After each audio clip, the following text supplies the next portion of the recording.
The democracy we serve in Nigeria is under attack. So there is no room for any sitting down. Today is a mourning day. The press conference is tagged a Mourn Democracy Day by Take It Back Movement Nigeria Plateau State Chapter, addressing the humanitarian crisis, rising insecurity and failures of governance in Plateau State and beyond. Subject: humanitarian crisis and democracy at risk. A constructive call for action on Plateau security. Ladies and gentlemen of the press, esteemed stakeholders and fellow citizens, we are mourning Nigerians' failed democracy. I, Comrade John Honor, as the state coordinator of the Take It Back Movement Plateau State Chapter, address you today with deep concern, not only as an advocate of democracy, but as a fellow Nigerian who has witnessed firsthand the growing devastation in our communities. The situation in the Plateau State has escalated beyond security issues. It is now a full-blown humanitarian crisis that demands urgent collective action. Humanitarian angle. Imagine waking up to a scream of your neighbors, to your homes in flames, and the bodies of your loved ones lying lifeless in your compound. This is the daily reality for thousands of people on the plateau. Innocent children, women, farmers, and elders, our people, are caught in the crosshairs of violent attacks with no sanctuary in sight.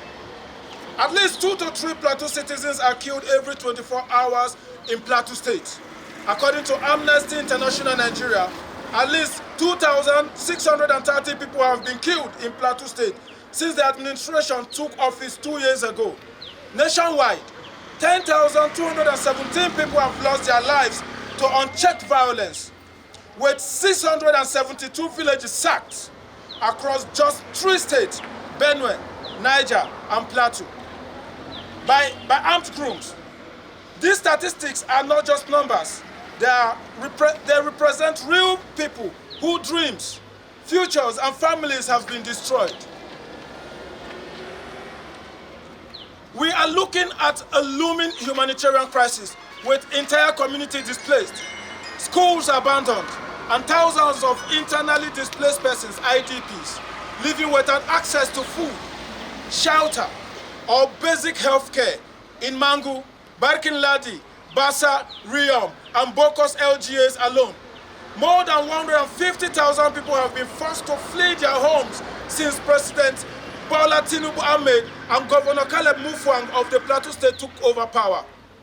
Plateau State has been constantly excluded from federal government interventions, with little to no presence of emergency aid, resettlement programs, or federal infrastructure projects in the hardest hit areas, while the Plateau State Governor plays a theater of condolence messages without action ends to the ongoing killings by equipping Operation Rainbow, the community state police, and supply guns for self-defense. We ask, is the life of the Plateau citizens worth less than that of others? Why is it that, despite these killings, we have not seen a coordinated response similar to those mounted in other regions in the country? Plateau State Government, a call for leadership.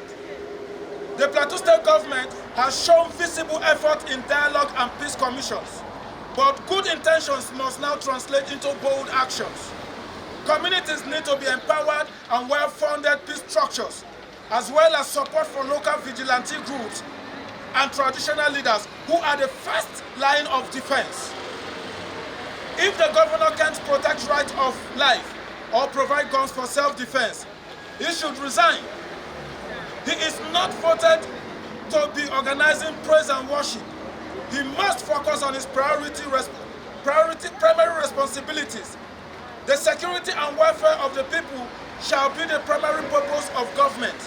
Section 14B of the 1999 Constitution of Nigeria, as amended, and the right to life is a fundamental right in both national and international human rights agreements. The lack of transparent investigations into the killings, particularly those transferred to Abuja, continues to breed mistrust among the people. We call on the governor to demand clarity and share findings with the public. The people have a right to know that justice is being pursued and delivered. Democracy under siege. What is happening in Plateau is not just a humanitarian emergency. It is a direct threat to Nigeria's democracy. A democracy that cannot protect its people is a democracy in name only.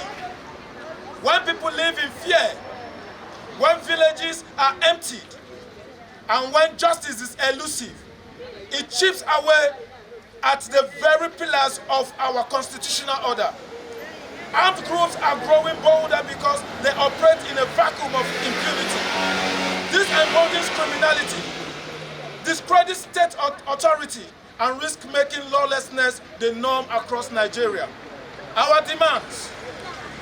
On behalf of the Take It Back movement, Plateau State chapter, we make the following demands. 1, to the federal government.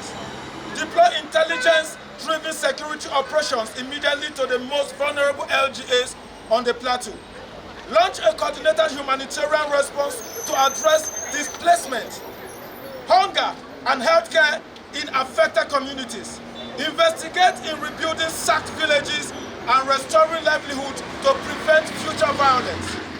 Initiate independent and transparent investigation led by the National Human Rights Commission into all incidents of mass killings and village displacement.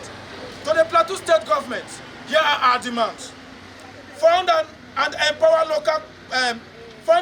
local peace commissions, vigilante networks, and community-based security efforts by equipping the Operation Rainbow to function.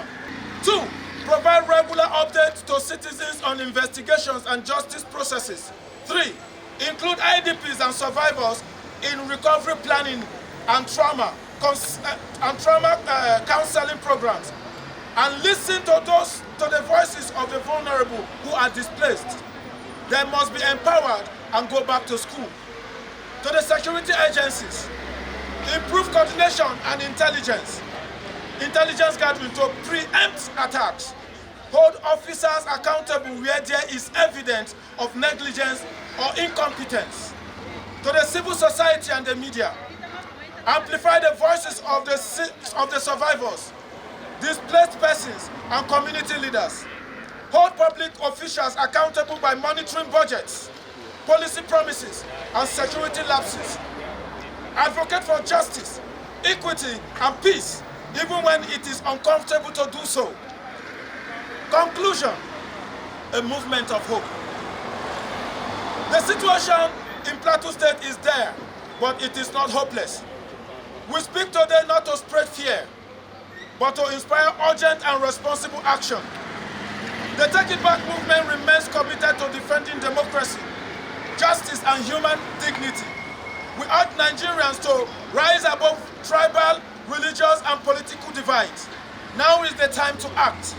We must not allow indifference to become our legacy.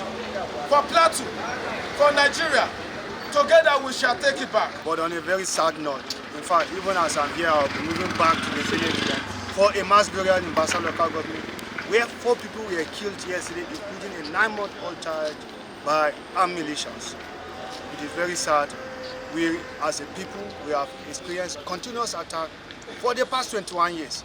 And we feel that there's nothing to celebrate as far as this thing is concerned, because government has failed in her primary responsibility to protect the life and properties of her citizens.